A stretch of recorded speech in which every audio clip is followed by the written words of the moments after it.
আজ দুপুরে ছিল এক শ্রাদ্ধ বাড়ির ইনভিটেশন, তো আমি আর মা ওখানেই যাচ্ছিলাম, বাবার অফিস থেকে ওখানে আসার কথা। তো আমরা খেতে বসে গেলাম। তারপর ভাত ছিল, প্রথমে শাক ভাজা ছিল, তারপর ডাল আর বেগুন ভাজা, তারপর ফুলকপি আলু দিয়ে একটা ঝোল ছিল, তারপরে ভেটকি পাতুরি, যেটা আমার খুবই ভাল লাগে আর খুব টেস্টিও ছিল। ভেটকি পাতুরির পরে ছিল কাতলা কালিয়া।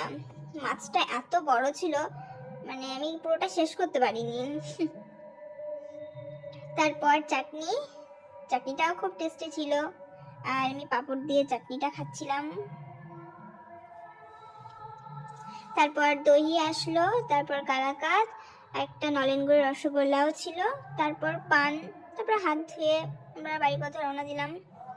আসার পথে মন্দিরটা একটু ঢুকলাম, প্রণাম করে বাড়ির পথে আবার রওনা দিলাম। That's it for today, bye bye.